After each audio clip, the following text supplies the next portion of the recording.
2021-10, an ordinance revising chapter 205, article 2 of the Township of Lebanon Code. This amends the fees for continuing certificate of continued occupancy, the CCO, from $80 to $100. I won't go through all the different fees. Fire prevention enforcement fees are increased 20% each, and the perk witness fees are also increased. We reviewed these fees. First of all, the fees, and that's the next ordinance as well. Our fees are intended to cover the cost and to reflect the cost of the services that are provided for specific situations. Our fire inspector, Gary Apgar, hadn't received a raise for a number of years. He was tied to the CWA contract, so his actual rate of pay went up significantly, and so to capture that in the fees going forward, the new fees reflect that. And same thing with the perk witness. We reviewed other towns, we reviewed our costs, and felt that it was proposed to go from $125 per hold to $150 per hold. If we introduce this tonight, the public hearing for this would be on August 18th, 2021. Any discussion from the committee? Ordinance 2021-11, amending chapter 400 zoning. And again, this amends a long list of fees. The planning board had a meeting to review the actual costs. The planning board secretary, Gail Glashoff, did a very detailed study of other towns, which also led us to look to see what's included in some of our fees, whether we absorb the cost of some of the professionals, whether the professionals are charged in the escrow area, and also noting that our salaries for our in-house employees hadn't increased since the 2004 contract settlement. So a number of fees, a long list, none that I would particularly highlight here, but they're available to everyone. Any discussion that the committee would like to have on amending the chapter 400 zoning fees? It was 2014. Since 2014, did I say? 2004. Okay.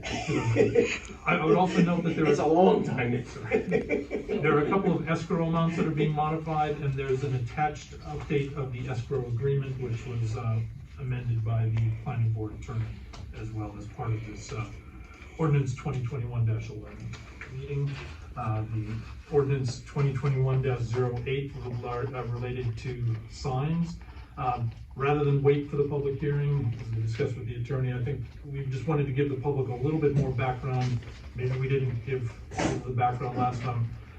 The reason that this ordinance comes up, changing our the regulations around political signage, goes back to 2016. At that time, Mayor Lowell, it was brought to his attention that our existing ordinance, which requires limits signage to 30 days prior to an election, would not stand up to challenge. The attorney at that time concurred and suggested that we pass a motion at that time to suspend, what did it exactly say here?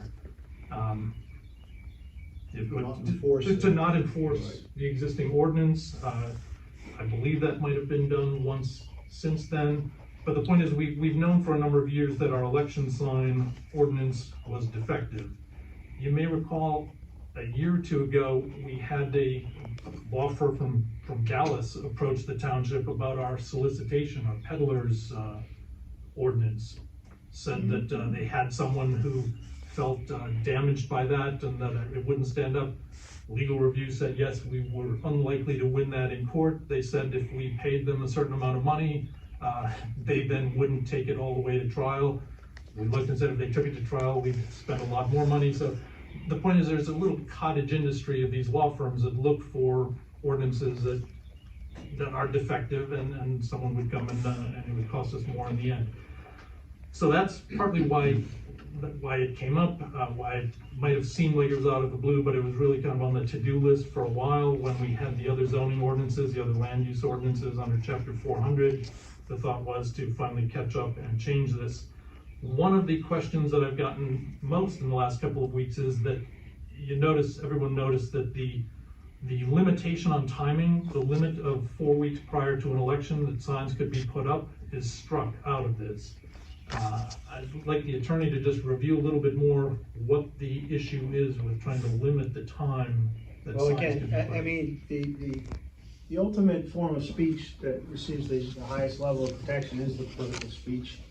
The temporary political signs express that belief, and not just private law firms, but the ACLU is very active in this arena, and these restrictions have been in place in but in very wide group of towns throughout New Jersey for decades, and they're all very similar. And one by one, they've been picked off by individual residents and with assistance from the ACLU. To the committee. Fast forward 5 years, it just was. That may be correct. The ordinance just got pushed that in. may be correct. That's why I voted no to introduce, but No, I appreciate understood. your information that you provided for me. It was 8. Okay. So just a couple of people on the committee had the information before this thing was introduced. Well, This is for our bond anticipation note. The resolution really is to confirm that it's a qualified tax exempt obligation, so that everybody knows once a year the township rolls over our debt. We don't have long-term debt. We use so-called bond anticipation notes, which are limited to 10 years. The amount of the new principal is $972,292. Those who've been in the township for a while will recognize that that's down millions of dollars from where we were just a couple of years ago. The interest rate that we have for the coming year is 0.32%, which is down from 1.25% last year, so we've got very low interest rates. Again, none of that is in tonight's resolution. Those are in, well, the dollar amount is, but those are in the bond anticipation note that's signed with the bank that took it. The main, therefore, of the resolution before us is to certify that that this is a qualified tax exempt note. Whereas there exists an overpayment of $1,717.90 for the first quarter 2021 taxes due to a double payment for Block 38, Lot 13.04 on Gary Lane, formerly assessed to Robert T. Ayat. 21 also comes from our tax collector due to delays in the division of the DCA, the Department of Community Affairs in Trenton, and then the Hunterdon County Tax Board certifying our tax rate. We do not have our tax rate struck officially yet. I mean, we know what it is, it's just going through a process. Then the tax bills have to be mailed, they have to be printed, mailed, and this is now anticipated to happen on or about August 2nd, 2021.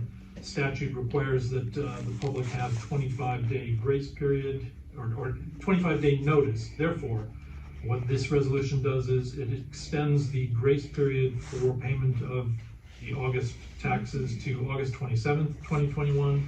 Making it clear to everyone, though, that if taxes are paid after August 27th, the interest calculation goes back all the way to August 1st, the normal due date.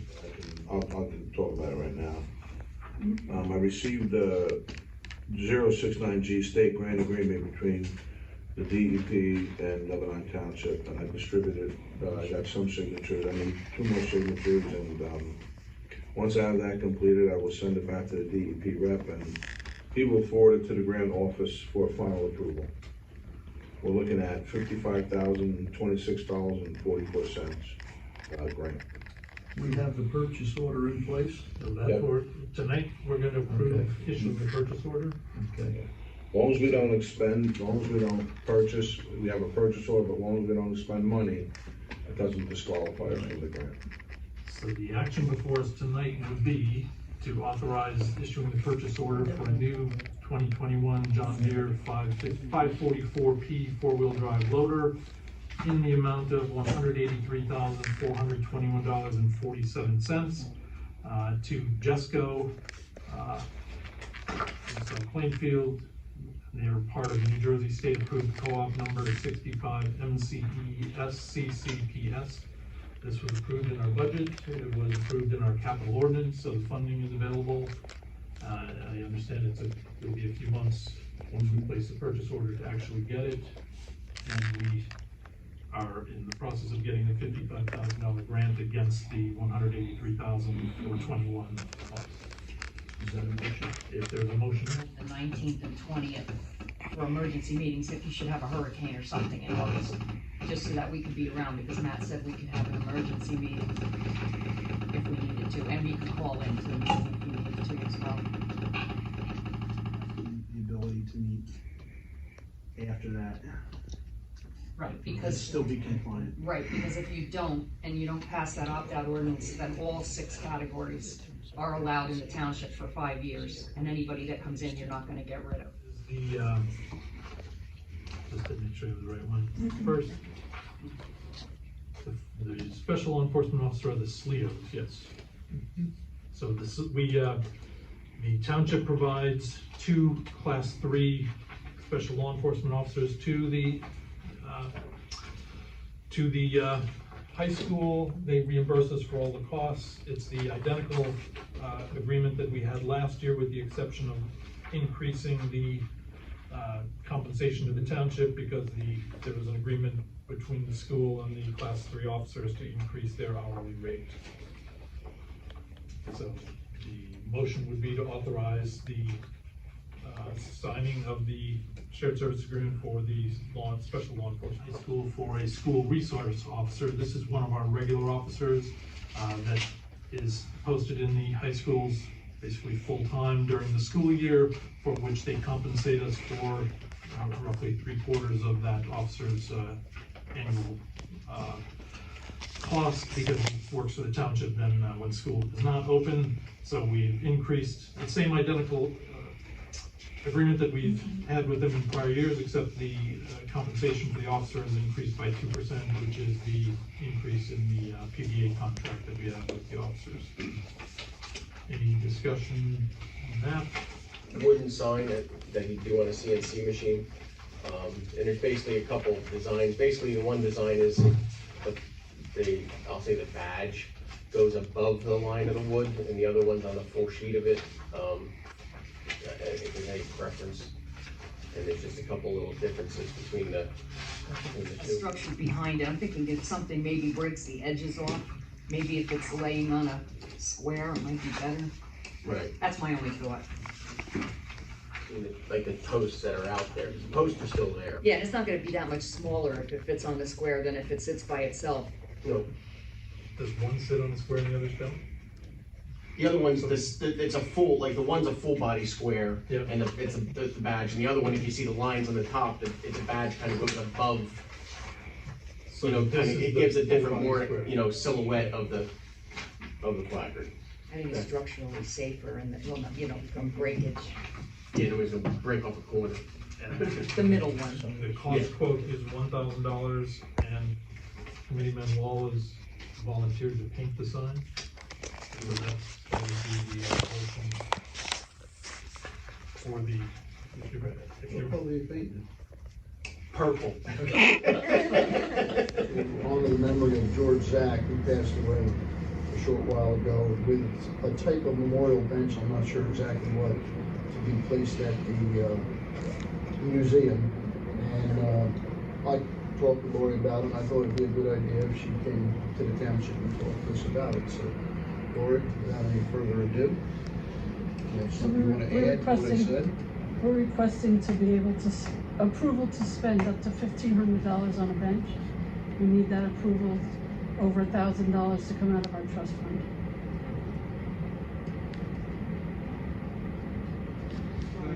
He would never become a historian. He didn't want to take the position from anyone else, but he came to Auburn.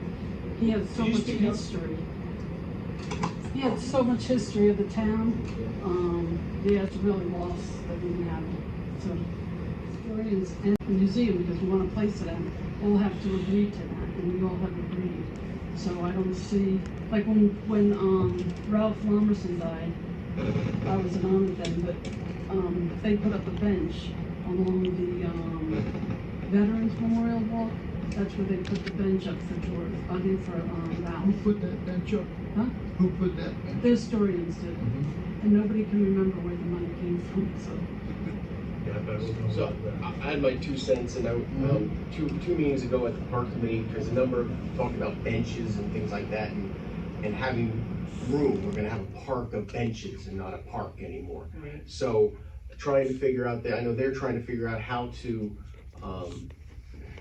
what other paths, what other options there are out there, and I think maybe that's maybe a better choice for this. And while I wanna honor George, because I knew him well too, and is there some way we can look at something that we can build on? Is there something that's not just one bench that's there? Is there something that this could be, I'll say a plaque, but it's a bad term, that could be, hey, George was honored as part of this, and it's, you know, in a historian's memorial type thing that could be built upon, And others. and yes, Right. Well, we could, because we're gonna put a plaque on it, or just a, so that there's, you know, a not, brass metal thing, you know, that we could be putting that all on a bench.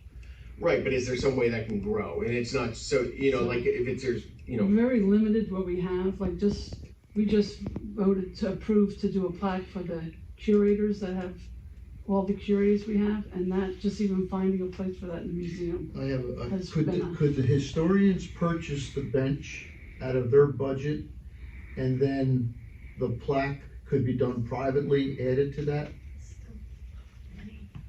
I mean, I I'm believe just so, asking a question. but then the question is, do we need a bench at the museum?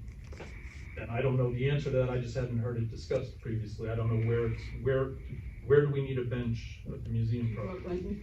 And where the geriatric memorial is, she said either where the geriatric thing on the side of the shed, either there. You on or- the back of the building, Yeah, on the between the annex where the sled is? tables and chairs out there. She thought either place is where she thought would be a good. and to add another wrinkle to this, is also the park committee had approved putting in a bench up there for Ed and George in the park. So historians wanted to honor him separately because he was such a major part of our. Understand, but Of our then we're gonna have committee. 2 benches in the town for one I person. understand there's 3 benches in the park for one person. I don't know who it is, but I understand there's 3 benches honoring one person. Understand, doesn't mean that when we did something that we should still keep doing it. I think we need a policy, just based on what you're talking about, because it sounds like to me you're dealing with, where's the money coming from? What is gonna be allowed where? And who's gonna approve things? Because then you're gonna end up, if you don't have a policy, you're gonna end up like this with 3 different things in one spot. And I just think it needs an approval process, because I could so see, like Mark was saying, that park is suddenly, how do you say yes to this one and no to that one, and who wants to put something there that might be something you don't wanna have in the general public view, but you can't stop it because you've set a precedent. I That's would what the take a park step had. back. Where's the policy, or is one of the guiding principles of the policy going forward gonna be donated versus township funds? And I think that's a little bit of the question of how the park has dictated benches up there. It's because they were either donated or funds were raised. No, that's all I got. At that meeting, it was decided, if I'm remembering correctly, that this committee opted out. So what concerned me though, Mayor Schmidt, was when you made the comment that we now had to go back to the planning board. So my question is, if you go back to the planning board, even though this has been opted out, can the planning board then override that opted out, which would then interfere with the August 18th meeting? I don't know the exact words I used, this group already met with the planning board, Yes, so I'm aware of practically that. speaking, we Yes. think we're in line. It's a municipal land use law. where we- Yeah, this it's a It's a statutory- unique situation where we had already elicited their formal opinion by way of a joint meeting, so where ordinarily that doesn't happen. We had had a joint meeting in this room where they had formally expressed that.